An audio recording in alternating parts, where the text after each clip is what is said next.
ओम नमः शिवाय। 20 अक्टूबर को साल का सबसे महत्वपूर्ण दिन या फिर करवा चौथ का दिन पड़ने वाला है। दिन पड़ने वाला है रविवार का। बहुत ही ज़्यादा महत्वपूर्ण दिन है। सभी विवाहित महिलाएं जो कि अपने पति की लंबी आयु के लिए व्रत रहती हैं, उपवास रखती हैं, क्योंकि यह जो उपवास होता है बहुत ही कठिन होता है। क्योंकि इस दिन जो है किसी प्रकार का कोई भी अन्न या फिर जल का जो है सेवन बिल्कुल भी नहीं किया जाता है।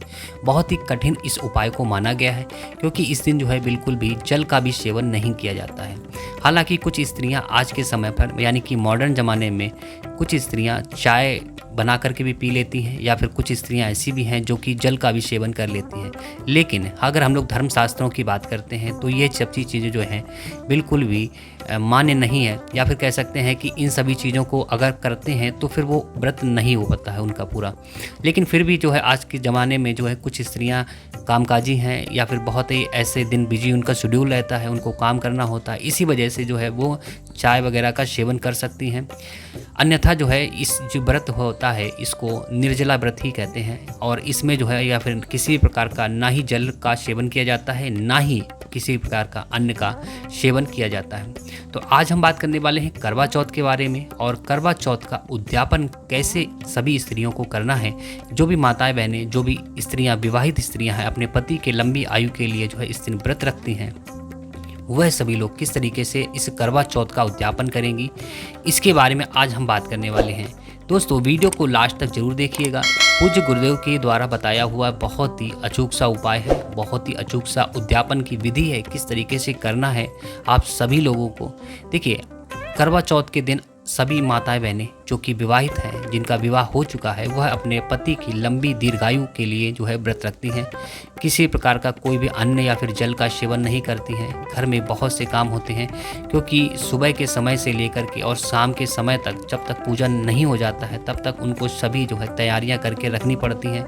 चाहे वो पकवान बनाने हो या फिर घर में पूजा करनी हो, किस तरीके से क्या करना है, उनको सब कुछ जो है बहुत ही ज़्यादा काम होता है। लेकिन उसी के बीच में जो है उनको व्रत भी रखना पड़ता है, और व्रत के बीच में काम करने से उनको जो है प्यास भी लगती है, लेकिन उस प्यास को भी वो भूल करके जो है व्रत का संपूर्ण जो है अपना करती हैं। तो ये जो व्रत होता है सभी माताओं बहनों के लिए बहुत ही ज़्यादा कष्टदायी होता है, एक तरीके से कह सकते हैं बहुत ही कठिन होता है। इसलिए लेकिन जो है फिर भी इसका जो सौभाग्य है बहुत ही ज़्यादा बड़ा होता है। तो आज हम बात करने वाले हैं करवा चौथ के दिन उद्यापन कैसे करना है। देखिए, करवा चौथ के उद्यापन वाले दिन सभी माताएं बहनें सुबह स्नान करने के बाद में बिल्कुल स्वच्छ हो जाएं, उसके बाद में उनको बनानी है पूड़ियाँ, साथ ही साथ हलवा बनाना है। हलवा जो है आप सभी लोग जानते हैं, जो रवा होता है या फिर हम लोग जो जिसको बोलते हैं सूजी बोलते हैं, उसका हलवा बनाना है। साथ ही साथ अन्य जो भी चीज़ें मैं आप लोगों को बता रहा हूँ वह सभी चीज़ें जो है आप लोगों को रखनी है। साथ ही साथ आप लोगों को यहाँ पर सुहाग की जो भी सामग्रियाँ आती हैं, 16 श्रृंगार का जो सामान आता है वो आपको रखना है। एक साड़ी आपको रखनी है। साथ ही साथ आपको जो भी अन्य चीज़ों की भी आवश्यकता पड़ती है वो आप सभी लोग इस वीडियो के माध्यम से देख सकते हैं। देखिए, आपको क्या करना है, सुबह के समय पर आपको बिल्कुल स्वच्छ हो जाना है, यानी कि नहा धो करके जो है आप लोगों को यह उद्यापन करना है।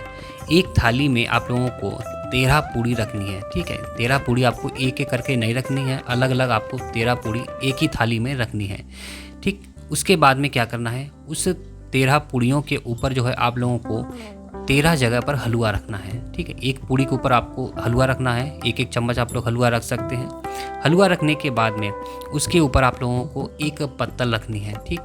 पत्तल रखने के बाद ही इसके ऊपर जो है आपको सुहाग का जो भी आपके पास सामान है वो आपको रखना है। साथ ही साथ आप जो साड़ी आपके पास है, कोई भी एक साड़ी ले सकती हैं, वो आपको साड़ी एक लेनी है, और उसी के ऊपर जो है आप लोग सुहाग का सामान रख सकते हैं।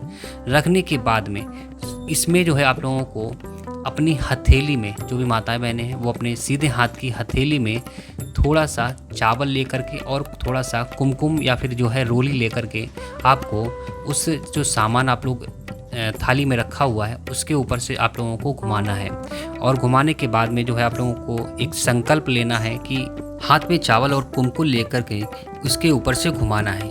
और साथ ही साथ कामना भी करने की है कि हे चौथ माता, मेरे इस व्रत को स्वीकार करना और मेरी जो भी मांग है और ये फिर जो मेरी मांग का जो सिंदूर है वो हमेशा बनाए रखना। मेरे जीवन में किसी प्रकार की कोई भी कष्ट कभी भी ना आए और मेरी पति की जो है लंबी आयु बनी रहे, मुझे हमेशा सौभाग्य की प्राप्ति हो। तो इस तरीके से कामना करते हुए जो है वो चावल जो है उसी सामान के ऊपर जो है छोड़ देना है। अब क्या करना है, देखिए आपने इतना काम कर लिया, करने के बाद में वह जो आपकी थाली में जो भी सामान रखा हुआ है, पूड़ी के ऊपर जो है आप हलवा रखा है, फिर उसके ऊपर पत्तल रखी है, फिर उसके ऊपर जो है समस्त सामान रखा हुआ है जिसमें साड़ी और 16 श्रृंगार का जो सामान रखा है, वह सामान जो है आपको पूरा आपके घर में जो भी बड़ी माताएं बहनें हों, आपके घर में सास हो अगर तो उनको दे सकते हैं, अगर सास ना हो तो आपकी जो भी जेठानी हो उनको दे सकती हैं, ठीक है। या फिर घर में जो भी बड़ी स्त्रियां हों उनको, किसी एक स्त्री को जो है आपको जिससे भी आपका मन मिलता हो उनको जो है वह जो चीज़ें हैं वो सभी जो है उनको हाथ में दान देनी है। तो इस तरीके से दान देने कह सकते हैं, या फिर उनको जो है एक तरीके से वो भेंट जो है वो आपको वो देनी है। तो इस तरीके से जब आप करेंगी तो आपके जीवन में बहुत ही खुशहाली प्राप्त होगी।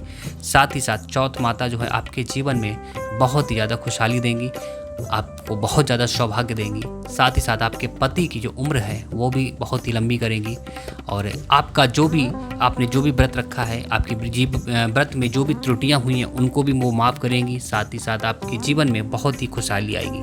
तो इस तरीके से करवा चौथ का उद्यापन आप सभी लोगों को करना है। इस करवा चौथ के उद्यापन से संबंधित वीडियो में जो भी आप लोगों को कुछ भी पूछना हो तो आप नीचे कमेंट बॉक्स में पूछ सकते हैं। वीडियो अगर अच्छा लगे तो वीडियो को लाइक कर दीजिएगा। कमेंट बॉक्स में ओम नमः शिवाय या फिर श्री शिवाय नमस्तोभ्यम लिखना बिल्कुल भी ना भूलिए। मिलते हैं अगली वीडियो में एक अगले उपाय के साथ, तब तक के लिए ओम नमः शिवाय।